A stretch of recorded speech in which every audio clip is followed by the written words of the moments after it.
परीक्षा के सरकारी नौकरी। तो हम जानना चाहेंगे कि सर आपकी जो संस्था है वो इस फील्ड में किस तरीके से काम कर रही है और बेरोजगारों के लिए एक वरदान साबित हो रही है, तो बताइए सर। सूजस कॉलेज सिक्कर एक्चुअल में लास्ट 5 ईयर्स से शिक्षा में काम कर रहा है, एजुकेशन के लिए काम कर रहा है, जिसमें सूजस कॉलेज में अलग अलग विभिन्न प्रकार के कोर्सेज रन करवाए जा रहे हैं। डिग्री कोर्सेज, ट्रेडिशनल कोर्सेज और प्रोफेशनल कोर्सेज यहाँ पर चलाए जाते हैं, जो कि बच्चों की सुविधा अनुसार उनको अलग अलग प्रकार से पढ़ाया जाता है और उन्हें सिखाया जाता है और कैपेबल बनाया जाता है कि वो आगे जाके अपने कैरियर को अच्छे से सेटल कर सकें। फिर भी हमारे पास कुछ कोर्सेज ऐसे हैं जिनमें बिना कोई लिखित परीक्षा के सरकारी नौकरी में बच्चा जा सकता है। कहने का मतलब ये है कि बिना लिखित परीक्षा के कि उनका या तो इंटरव्यू होगा या अदर किसी रिक्रूटमेंट प्रोसेस से उनको लिया जाएगा, डायरेक्ट रिक्रूटमेंट होगा विदाउट एनी रिटन एग्जाम। ऐसा सभी डिपार्टमेंट नहीं करते हैं, लेकिन कुछ डिपार्टमेंट ऐसा करते हैं। उस कोर्स का नाम है SI कोर्स। तो सर हम जानना चाहते हैं कि ये जो SI कोर्स है वो क्या कोर्स है और इसको कौन सी संस्था है उसके द्वारा कंडक्ट करवाती है, इसकी जो टाइम पीरियड है उसके बारे में थोड़ा सा जानने का हम प्रयास करेंगे। इसका जो फीस स्ट्रक्चर है उसके बारे में भी आप हमारे जो अभ्यर्थी हैं उनको बताइए। और इसके अलावा सर इस कोर्स का जो मोड है, रेगुलर मोड पर है या हॉलीडे मोड पर है, वो सभी बातें आप हमें बताइए। SI कोर्स जो है इसका फुल फॉर्म होता है sanitary inspector paramedical diploma course. Sanitary inspector paramedical diploma course एक 1 ईयर का पैरामेडिकल डिप्लोमा कोर्स है, जिसके हर साल 2 सेशन चलते हैं। एक बार एडमिशन आपके जनवरी बैच में होते हैं जिनकी दिसंबर में एग्ज़ाम कंडक्ट होती है, दूसरी बार आपके मई जून में एडमिशन चलते हैं जिनकी नेक्स्ट मई में एग्ज़ाम कंडक्ट होती है। इस प्रकार एक सत्र में 2 बार एडमिशन प्रोसेस इनका चलता है, 2 बार एग्ज़ाम कंडक्ट होती है। ये एक पैरामेडिकल कोर्स 1 ईयर का है, जिसको करने के बाद में बच्चा इस एक डिप्लोमा से 17 प्रकार की वैकेंसीज के लिए एलिजिबल हो जाता है। जस्ट लाइक सैनिटरी इंस्पेक्टर है, सैनिटेशन ऑफिसर है, क्लीनिंग है, मेडिक है, मेडिकल असिस्टेंट है, डोमेस्टिक ब्रीड चेकर है, सैनिटरी ट्रीटमेंट सुपरवाइजर है, ट्यूबरकुलोसिस हेल्थ विजिटर है, हेल्थ असिस्टेंट है, फर्स्ट एडर है, आपका हेल्थ इंस्पेक्टर है, हेल्थ एंड मलेरिया इंस्पेक्टर है, हेल्थ एंड फूड इंस्पेक्टर है, आपका टीबी इंस्पेक्टर है। इस प्रकार से 17 प्रकार की वैकेंसीज़ को एकमात्र डिप्लोमा है वो एलिजिबल बना देता है। इस डिप्लोमा के कुछ बहुत ही बड़े फ़ायदे हैं, कुछ बहुत ही बड़े बेनिफिट्स हैं। इस कोर्स को करने के बाद में बच्चे को एक तो वैकेंसीज़ का इंतज़ार नहीं करना पड़ता, आपको हर दिन वैकेंसीज़ मिल जाती हैं। कहीं ना कहीं किसी ना किसी डिपार्टमेंट में आपको पर डे वैकेंसीज़ मिल जाती हैं। नंबर ऑफ़ वैकेंसीज़ कम हो सकती हैं, लेकिन वो वैकेंसीज़ आपको इंतज़ार नहीं करवाएंगे, आपको प्रत्येक दिन वैकेंसीज़ मिल जाएंगे, जिसके बिहार पे आप सरकारी नौकरी में जा सकते हैं। आज हम देखते हैं कि कोई भी बेरोजगार बच्चा है 1 साल 2 साल किसी भी कंपटीशन की तैयारी करता है, तैयारी के बाद में वो उस एग्ज़ाम में बैठता है, एग्ज़ाम देता है, लेकिन फिर भी वो गवर्नमेंट जॉब हासिल नहीं कर पाता, वो भर्ती किसी ना किसी पचड़े में उलझ जाती है। लेकिन SI में ऐसा कुछ नहीं होता, डायरेक्ट रिक्रूटमेंट मिलता है और 90% डिपार्टमेंट कोई रिटन एग्ज़ाम नहीं लेते, डायरेक्ट आपको इंटरव्यू लेकर और सेलेक्ट करते हैं। रेलवे जैसा बड़ा डिपार्टमेंट जो कि भारत सरकार का बहुत बड़ा उपक्रम है, वो भी काफ़ी vacancies health and malaria inspector, health and food inspector, sanitary inspector, sanitation officer के नाम से निकालता रहता है। एम्स वगैरह हैं, बहुत सारे डिपार्टमेंट्स हैं, अलग अलग डिपार्टमेंट्स हैं जो कि रेगुलर वैकेंसीज निकालते रहते हैं। ये एक स्वायत्त शासन विभाग का बहुत बड़ा कोर्स है, जिसके बिहार पे आप नगर परिषद, नगर निगम, नगर पालिका, जितने भी स्वायत्त शासन निकाय हैं उन सब में भी इनके लिए एलिजिबल हो जाते हैं। इसके अलावा इस कोर्स का सबसे बड़ा बेनिफिट ये है कि जो भी निर्धन परिवार हैं या SC ST के बच्चे हैं, OBC के BPL APL के बच्चे हैं, उन सब को भी इसके तहत छात्रवृत्ति प्रदान की जाती है। सरकारी नियमानुसार जो कोई भी छात्रवृत्ति मिलती है किसी भी कोर्स के तहत, वो इस कोर्स में भी उपलब्ध है।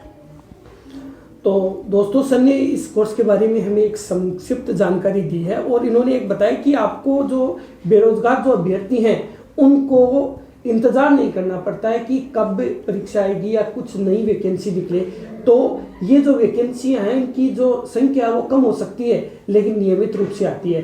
अब ये आप कहाँ से प्राप्त करेंगे, तो डिस्क्रिप्शन बॉक्स में आपको एक लिंक मिलेगा, वहाँ पर एजुकेशनल गुरुजी और सूजस कॉलेज का आपको टेलीग्राम ग्रुप मिलेगा, वहाँ पर आप जुड़ सकते हैं और वहाँ पर आपको जानकारी मिल सकती है। और सर ने बताया कि जिस प्रकार जो सरकारी जितने भी विभाग हैं, जैसे चाहे मिनिस्ट्री डिपार्टमेंट है, चाहे SC ST है और इसके अलावा लेबर डिपार्टमेंट है, समाज कल्याण विभाग है, सभी विभाग नियमानुसार यहाँ पे छात्रवृत्ति भी प्रदान करते हैं। आपको समाज कल्याण विभाग से, श्रमिक कल्याण विभाग से, उसके अलावा आपको माइनॉरिटी डिपार्टमेंट से, माइनॉरिटी अफेयर्स से, इन सभी डिपार्टमेंट्स जो कि अध्ययन के तहत छात्रवृत्ति प्रदान करते हैं, उन सब से इस कोर्स के तहत छात्रवृत्ति उपलब्ध होती है। ये course all India institute of local self government Mumbai conduct करवाता है, जिसके पूरे देश में 8 एफिलेटेड सेंटर या कॉलेजेस रन करते हैं। तो एक तरह से हम देखें तो छात्र संख्या है वो भी बहुत कम है, हर साल जो बच्चे पास आउट होते हैं वो भी बहुत कम होते हैं और उनके बिहाफ में वैकेंसीज बहुत ज़्यादा होती हैं, बैकलॉग काफ़ी रहता है और वैकेंसीज खाली खूब जाती हैं। तो ये बच्चों के लिए बहुत ही अच्छा कोर्स है और अवेयरनेस नहीं होने की वजह से ट्रेडिशनल कोर्सेज बच्चे बहुत करते हैं, ट्रेडिशनल कंपटीशन बहुत देते हैं।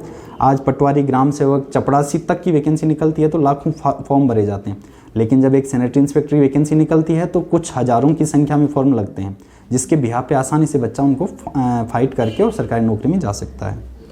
तो सर हमारे अभ्यर्थी वो जानना चाहिए सर इसका जो एग्ज़ाम शेड्यूल है वो कब तक का रहता है, कब इसकी एग्ज़ाम होती है, कितना जो इसका टाइम पीरियड रहता है कि कितने साल का ये जो कोर्स है, इस कोर्स के दौरान उनको कितने जो टेस्ट हैं, जो इसके अलावा जो प्रैक्टिकल हैं, उनके बारे में आपको थोड़ी सी जानकारी दीजिए। ये कोर्स 1 ईयर का कोर्स है जिसके तहत 5 थ्योरी पेपर चलते हैं, 3 प्रैक्टिकल होते हैं।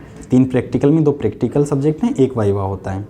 5 जो थ्योरी पेपर हैं उनके सेशन के तहत 5 यूनिट टेस्ट लगते हैं, जिनमें चौथा और 5वां यूनिट टेस्ट एक साथ होता है, तो इट मीन्स 4 यूनिट टेस्ट हो गए और लास्ट फाइनल एग्ज़ाम लगती है। ये फाइनल एग्ज़ाम जनवरी बैच में जो एडमिशन लेता है उसके लिए दिसंबर में एग्ज़ाम कंडक्ट होती है और जो मई जून बैच में जो एडमिशन लेता है उसके लिए नेक्स्ट मई में ये एग्ज़ाम कंडक्ट होती है। 5 दिन थ्योरी पेपर चलते हैं और 2 दिन प्रैक्टिकल और 1 दिन वाइवा चलता है। इस तरह से ये एग्ज़ाम कंडक्ट होती है और हर साल हर सेशन में फिक्स रहता है, शेड्यूल आगे या पीछे नहीं होता है। तो सर ये बताइए कि हमारे जो बेरोजगार साथी हैं वो तो आपका कोर्स ज्वाइन कर सकते हैं, इसके अलावा जो आपने बताया कि जैसे कोई सरकारी व्यक्ति लगा हुआ है या कोई प्राइवेट जॉब कर रहा है, उनके लिए भी क्या कोई इस प्रकार की कोई व्यवस्था है कि वो ये कोर्स कर सकता है? ये कोर्स एक्चुअल में हर एक स्टेट गवर्नमेंट से रिकग्नाइज्ड है। All India institute of local self government जो है ये एक बहुत ही बड़ा संस्थान है जो कि भारत सरकार व सभी राज्य सरकारों के साथ संबद्धता प्राप्त है। तो इसके कोर्स की जो वैल्यू हैं वो बहुत ही हाई होती हैं। जो इसके 2 टाइप होते हैं। सैनिटरी इंस्पेक्टर कोर्स 2 तरह से किया जा सकता है, एक रेगुलर मोड में होता है, एक हॉलीडे मोड में होता है। रेगुलर मोड में वो बच्चे कर सकते हैं जो बेरोजगार हैं, जो अभी स्टडी कर रहे हैं। 12th पास कोई भी बच्चा इसमें एडमिशन ले सकता है, आर्ट्स कॉमर्स साइंस किसी भी स्ट्रीम का बच्चा, वो तो रेगुलर मोड में इस कोर्स को करेगा, जिसकी रेगुलर अटेंडेंस होगी, रेगुलर उपस्थिति होगी, रेगुलर क्लासेज होंगी कॉलेज में। दूसरा हॉलीडे बैचेज में वो बच्चे एडमिशन ले सकते हैं, वो व्यक्ति एडमिशन ले सकते हैं जो कि ऑलरेडी कहीं ना किसी सरकारी उपक्रम या किसी निजी उपक्रम में काम कर रहे हैं और रेगुलर क्लासेज नहीं ज्वाइन कर सकते हैं, तो हमारे हॉलीडे बैच की क्लासेज ज्वाइन कर सकते हैं जो कि किसी भी हॉलीडे के दिन कंडक्ट की जाती हैं। सर अभी आपने बताया कि जो व्यक्ति काम में लगे हुए हैं वो भी ज्वाइन कर सकते हैं। सर इस कोर्स में शामिल होने के लिए क्या कोई मिनिमम एज है?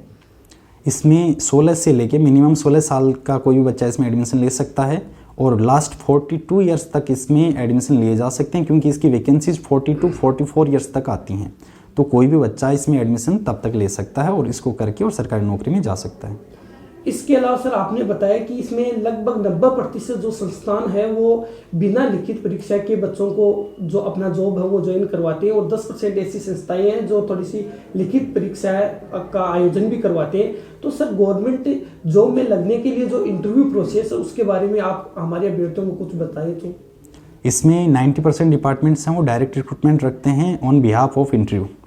रिटर्न एग्ज़ाम 10% डिपार्टमेंट्स लेते हैं, जस्ट लाइक स्टेट गवर्नमेंट्स कई रिटर्न एग्ज़ाम कंडक्ट करवाती हैं, बट जितने भी सेंट्रल गवर्नमेंट के उपक्रम हैं वो सारे के सारे डायरेक्ट इंटरव्यू बेसिस पे इसको लेते हैं। NRHM जो कि भारत सरकार की एक बहुत बड़ी परियोजना है, उसके तहत हर साल STS और TBHV नाम से वैकेंसीज निकाली जाती हैं जिनके तहत बच्चों को लिया जाता है। बाकी हर एक स्टेट गवर्नमेंट हर साल लेती है। इसमें सबसे बड़ा बेनिफिट ये है कि इंटरव्यू में आपको वही चीज़ें पूछी जाती हैं जो कि आपको उन 5 थ्योरी पेपर्स में पढ़ाई जाती हैं। मेनली सैनिटरी इंस्पेक्टर जो कोर्स है वो सैनिटेशन और हाइजीन और कंटामिनेशन से संबंधित है, जिसमें आप सैनिटेशन और हाइजीन के बारे में पढ़ते हैं, उन्हीं के बारे में आपको पढ़ाया जाता है और उन्हीं से रिगार्डिंग आपको इंटरव्यू में पूछा जाता है। ये एक जनरल साइंस की तरह है जिसमें कोई भी बच्चा पार्टिसिपेट कर सकता है और ये एक रूटीन प्रोसेस है, जस्ट लाइक जैसे हमारी जो बेसिक हेल्थ है उससे संबंधित सारे जो सेवाएं हैं वो इसमें बताई जाती हैं, किस तरह से आप काम कर सकते हो। मेडिकल फील्ड का एक बहुत ही अच्छा कोर्स है जिसके तहत आपको मेडिकल फील्ड में आसानी से जगह बनाने के मौके मिल जाते हैं। सर इस कोर्स में अभी आपने बताया कि सरकारी नौकरी में जा सकते हैं, क्या सरकारी नौकरी के अलावा प्राइवेट जो फील्ड है उनमें भी ये जो हमने कोर्स सैनिटरी इंस्पेक्टर जो डिप्लोमा कोर्स है इसके लिए कोई वैकेंसीज? सरकारी क्षेत्र के साथ साथ सभी जितने भी निजी चिकित्सालय हैं, उसके अलावा जितने भी आपके निजी इंडस्ट्रीज़ हैं, जितने निजी फैक्ट्रीज़ हैं, इन सब में भी सैनिटरी इंस्पेक्टर की आवश्यकता रहती है। और इनमें जितने भी इनको सेंट्रल गवर्नमेंट या स्टेट गवर्नमेंट कोई भी फंड प्रोवाइड करवाती है, किसी स्कीम से अगर पैसा उठाते हैं, तो इनको अपने हॉस्पिटल में या अपनी फैक्ट्री में या अपनी इंडस्ट्री में सैनिटरी इंस्पेक्टर दिखाना बहुत ज़रूरी होता है, क्योंकि सैनिटेशन और हाइजीन तो डायरेक्ट एक मनुष्य के शरीर से जुड़ी हुई चीज़ है और ये हेल्थ से जुड़ी हुई चीज़ है। इस वजह से ये हर जगह काम में ली जाती है और इसकी पोस्ट हर जगह निकलती हैं। तो ये निजी क्षेत्र और सरकारी क्षेत्र दोनों के लिए बहुत ही उपयोगी और बहुआयामी कोर्स है। तो दोस्तों, मेरे को लगता है कि सर से जितनी भी जानकारी लेनी थी लगभग हमने पूरी जानकारी ले ली है। इसके अलावा आपको कुछ अन्य पूछना हो तो आप कमेंट बॉक्स में कमेंट कर सकते हैं। इसके अलावा सर ने बताया कि जो वैकेंसी रोज आती है तो उन वैकेंसियों की सूचना हम किस प्रकार प्राप्त करें, तो डिस्क्रिप्शन में आपको लिंक मिलेगा। सुजस कॉलेज का जो टेलीग्राम ग्रुप है वो भी आपको मिलेगा और एजुकेशनल गुरुजी का भी टेलीग्राम जो लिंक है वो आपको वहाँ पे मिल जाएगा। इसके अलावा आप फेसबुक पर भी इनके सुजस कॉलेज का जो पेज है जुड़ सकते हैं। इसके अलावा इनका ट्विटर अकाउंट भी आपको वहाँ पे मिलेगा और किसी भी प्रकार का सवाल जवाब हो तो आप तुरंत कमेंट कर सकते हैं। इसके अलावा भी यदि वहां पर भी आप हमसे संतुष्ट नहीं होते हैं तो सर से आप सीधी बात भी कर सकते हैं। इनके नंबर भी आपको डिस्क्रिप्शन में दिए जाएंगे, लेकिन थोड़ी सी फोन करने की जो लिमिट है वो ऑफिस टाइम में ही आपको करना पड़ेगा, अन्यथा फोन जो पिकअप है वो नहीं किया जा सकता, क्योंकि वो आप समझते हैं कि पूरे रोज कितने फोन आते हैं। इसके अलावा जो अभ्यर्थी इस कोर्सेज में जा चुके हैं, हम सबसे रिक्वेस्ट करेंगे जो अभ्यर्थी लग चुके हैं गवर्नमेंट जॉब पर, तो उनको एक निश्चित समय या विद्यालय का जो कार्यक्रम होता है उसमें आएंगे। उन बच्चों का एक लाइव वीडियो बनाया जाएगा, उन्होंने किस तरीके से यहाँ पर ये कोर्स किया, कोर्स करने के बाद में उन्होंने किस तरीके से गवर्नमेंट जॉब प्राप्त किया और आज किस तरीके से अपना वो जीवन निर्वाह वहाँ पे कर रहे हैं। तो वहाँ पर आप उनसे लाइव जुड़ सकते हैं और अपना सवाल जवाब कर सकते हैं। तो दोस्तों, मेरे को लगता है कि आपको वीडियो पसंद आया होगा। वीडियो पसंद आया है तो लाइक जरूर कीजिए। इसके अलावा अभी तक यदि आपने हमारे YouTube चैनल को सब्सक्राइब नहीं किया है तो सब्सक्राइब करना न भूलें। इसके अलावा बेल आइकन को दबाइए ताकि एजुकेशनल वीडियो का नोटिफिकेशन आपको सबसे पहले मिल सके। जब तक के लिए जय हिंद, जय भारत, नमस्कार, वंदे मातरम। Thank you so much.